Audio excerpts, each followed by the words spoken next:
Hello everyone, welcome to another video. My name is Michelle, hope you're doing well, and it's a nice day here in northern England, but it has rained overnight, so yeah, this one could get muddy.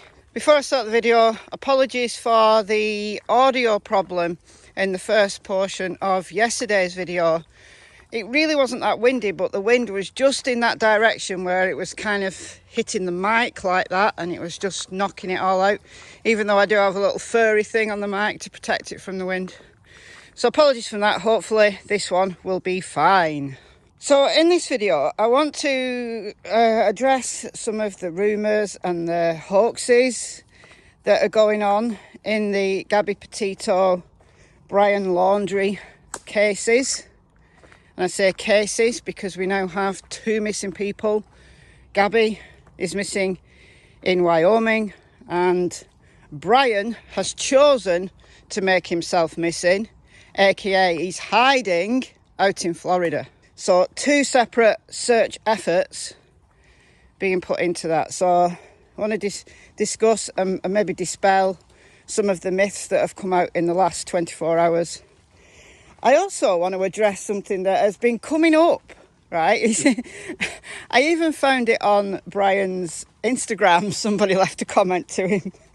I'm getting Chris Watts vibes from you. And I've seen a lot of people say that and compare Brian with Chris Watts. Now, I know the Chris Watts case very well. I've done tons of videos on the Watts case. Personally, I don't see similarities. A little bit. Come on to that. If you're not new to the channel, you will know that I am very careful in saying when something's a confirmed fact, at least as far as we know it at the time that the video is recorded, where it's an allegation, and where it's my own personal opinion. Those 3 things are different. Confirmed facts, which you have very little of, honestly, in an active investigation. We've seen this throughout the Summer Wells case. We're seeing this with the Petito Laundrie case. So you've kind of got to bear with us if you're following those cases on social media and on YouTube. I will and am very clear when I'm making those distinctions. So let's get into the video. So the big one, yesterday evening my time, was that a body had been found in the Carlton Reserve area, which is something like 2,500 acres of woodland, swamp, marsh. Some of it, you know, with trails that are easy to navigate, but much of it is just, you know, treacherous that these search teams are going through. And it was heard on a police scanner. I think this is where it came from. It was heard on a police scanner that a body had been located in that area. And people, I think, were well-meaning but putting 2 and 2 together without waiting for any official confirmation. It's easy to get swept up in something that you believe is true, that you think there is evidence of. And I fell foul of this recently when news came out from several people who are normally credible and who had heard a phone call from Candice saying that Don Wells had been arrested. I ran with that because I thought, well, if they've heard it from Candice's own mouth, it must be true. But it wasn't true. It was a hoax. It was Donald and Candice playing silly beggars with social media. So I vowed then that I wasn't going to fall for that kind of thing again. So I waited for an official confirmation. Now you might say, oh, well, the police will lie and the police are going to cover up. Well, you could say that, but what would be their motive in doing that? Right? If they'd found a body, whether it's Brian Laundrie's or not, why would they cover that up? I mean, it's going to come out, so why would they cover it up? It doesn't make sense. So I'm getting my information up front from Northport Police, who are updating on Twitter and Facebook. I'm following their feed on Twitter, it's easier. And FBI Denver. The FBI are in control of Gabby's search over in Wyoming. So FBI Denver are the people who are updating about Gabby. A lot of people have said, why is there no news about Gabby? There's a massive search effort out there trying to locate Gabby.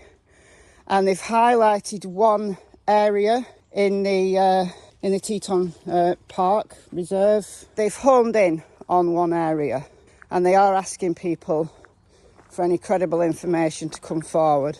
You know, these longer videos, they take time to edit and upload and process. So things might happen by the time you see this. This is the issue with something that's very, very rapidly moving. But if I get any credible, verified updates, or there's rumours going around that I know are untrue, what I'll do is I'll make a short video. So these are the vertical videos. They look like TikTok videos, less than a minute long, and they appear in the short playlist. So I don't normally make shorts, but I think it's useful in instances like this where news could break, official news could break literally any second. So I'd make a short. So subscribe and put your notifications on so that you get it, you know, immediately. Or you can follow the sources yourself on Facebook and Twitter, Northport Police Department or FBI Denver. Those are the sources I'm using. Primarily, I'm also watching various news channels. That's me being as transparent as I can where I'm getting my information from. Something else that has done the rounds, I mean extensively, and I talked about yesterday, is Miranda Baker. It's now doubtful whether she was telling the truth. Either that she was hoaxing, or that she believed she picked up Brian and it was someone else. I don't know. But there are doubts now. I discussed this yesterday and discussed kind of the possible way that Brian could have been wanting to go to Jackson, which was a few miles south from where he was last seen. And I was trying to kind of work out, it was quite confusing, I was trying to work out what would be the most logical if that was true. So I did that in yesterday's video. But now thinking about where the FBI are looking, at Spread Creek campsite area, I'm very doubtful about that. Even if she was genuine, even if she passed the information on to the FBI, they might have looked at it and discounted it, which is fair enough. If she's making deliberate hoaxes, that's terrible. I mean, why? So there's no more news other than Gabby's still missing and Brian's still hiding. It has been confirmed now that he definitely hasn't been seen since Tuesday. Originally, it came out, again, this was allegations, that he left a note in the house. But this was before it was confirmed that he'd been missing since Tuesday. Another possible hoax, I don't know whether it was a hoax or just a misunderstanding. Somebody seen, a young man seen walking barefoot in the neighbourhood, Brian's neighbourhood. It's been alleged that that was a hoax. I don't know, possibly a misunderstanding. In my opinion, that is not Brian, in my opinion. And I haven't heard anything official that Brian was sighted in his neighbourhood. The search is very much in Carlton Reserve, not in Brian's neighbourhood. Before I get on to the Chris Watts vibes, just ask you, listening to this, just kind of think critically about the theories that are coming out. So, you know, a lot of people are thinking that Brian might have taken off on Tuesday to go and hide the body back in Wyoming. It's 2,500 miles. So, and his vehicle is at the house. So he'd either have to rent a vehicle, in which case I'm pretty sure the police are going to have checked all of this out, like rental vehicles. Yeah, he could have borrowed borrow a car from a mate, but come on. Bus tickets, train tickets, plane tickets, you know, people are thinking he's left the country. I don't think he can have, personally speaking, just thinking logically about it. I don't think he can have, because it would be recorded. He would have needed ID, and would he have fake ID?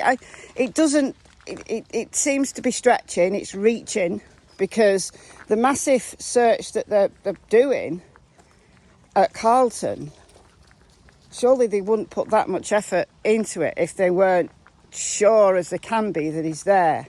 That's my opinion, just thinking logically about it. Before I sign off, let's address the Chris Watts vibes. So I can kind of see where this is coming from. You know, they look similar. They're similar build. You know, Brian's much younger. Chris is the silver fox. The mannerisms are somewhat the same. When they were both of them talking to the police, you know, there's kind of this awkwardness about them, like this nondescript awkwardness about them, inappropriate smiling. But in terms of the crimes that Chris committed and what Brian might have done, potentially very different. I mean, we don't even know whether a crime has been committed by Brian.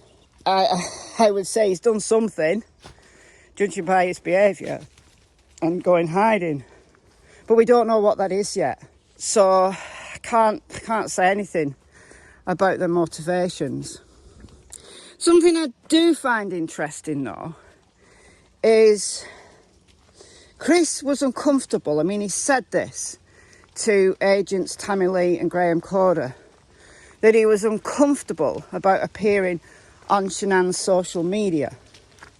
He looked uncomfortable in Shanann's Facebook lives. You know, he was the shy guy, the reserved guy. Shanann was the bubbly, beautiful, outgoing, ambitious. And Chris just wasn't that. People have speculated that's the reason why he murdered her. I don't think so, but, you know, it contributes to some kind of disharmony. That doesn't mean to say Shanann was wrong. Absolutely not. She was going for it. If Chris didn't like it, he could have left. But I see some similarity with Brian.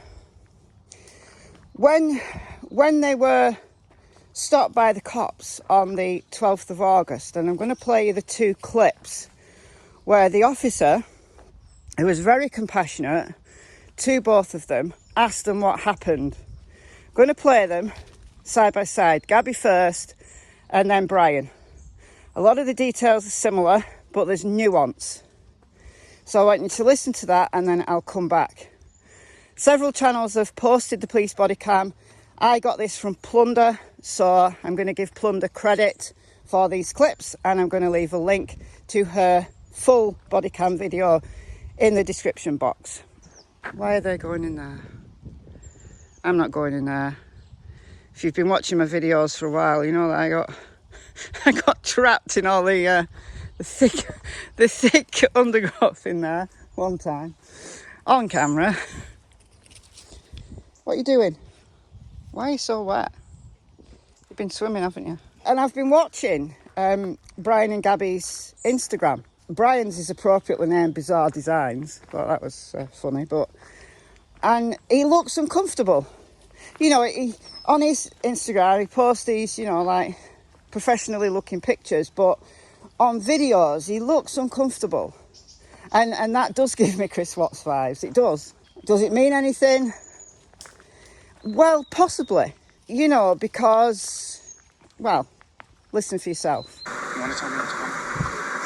Yeah, I don't know. It's just, some days I have really bad OCD, and okay. I was just cleaning and straightening up the back of the van before, and I was apologizing to him and saying, I'm sorry that I'm so mean, because sometimes I have OCD, and sometimes I just get really frustrated. Not like mean towards him, I just like, I guess my vibe is like, I hear him be like in a bad mood. And I was just saying, I'm sorry if I'm in a bad mood. I've just been really stressed. I had so much work I was doing on my computer this morning. What do you do for a living? Well, I used to work at an organic juice bar, but I just hit my job Okay. I was a nutritionist. That was my That's job. cool. And I just quit my job to travel across the country.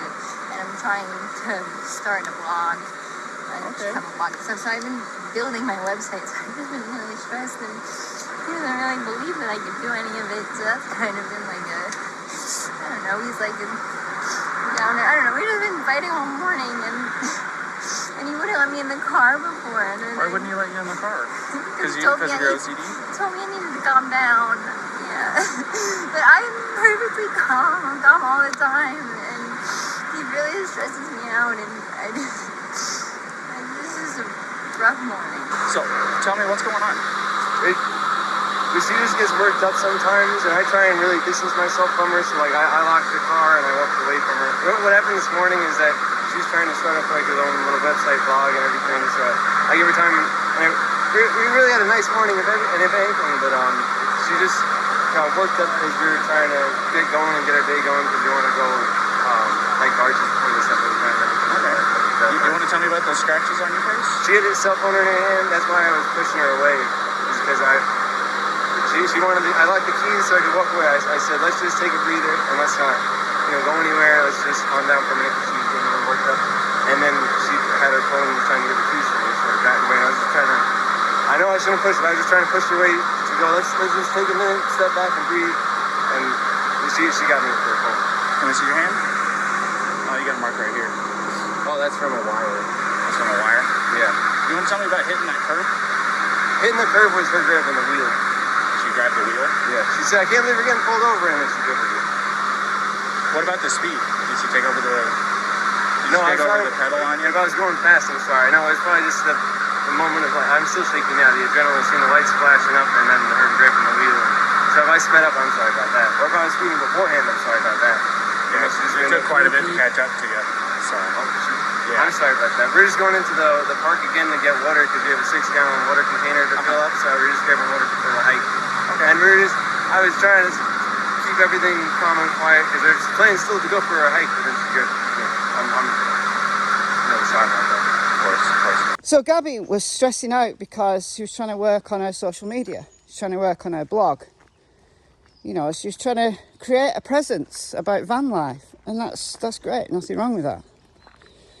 But Brian played it down. He said, "Oh, a little blog, a little." He was playing it down, and it has been alleged that he wasn't happy with her on social media. Possibly the altercation on the 12th of August was at least in part due to Gabby wanting to work on her social media. I mean, maybe there were tensions and other things as well, going on that we don't know about. But I just find it interesting that he looks uncomfortable on social media, and he said that to the cop that pulled him over. I find it interesting. Before I sign off, I'm going to just play you a short clip. I'll leave a link to the full report. It's about 10 minutes, the full report.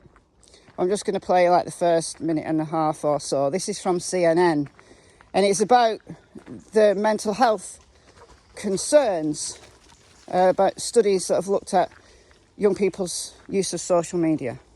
So I'll play this and then I'll come and sign off. Social media is not real life, and that has consequences. I'm Michael Smerconish in Philadelphia. That may sound obvious, but it's not as clear to young adults, and studies are showing that dissonance can lead to tragedy, depression, self-harm, suicide, to name just a few. I was thinking about this when watching the national news coverage of the disappearance of 22-year-old Gabby Petito. The happy, smiling pictures and videos that we've been shown of Petito and the fiancé, Brian Laundrie, drawn from their social media accounts, and how differently things may have been off camera. With all the media focus on Laundrie's role, now he's gone into hiding. And all this comes as the Wall Street Journal has been publishing a Facebook investigation. And one of its stories focuses on how its Instagram app is harmful to the mental health of teenage girls.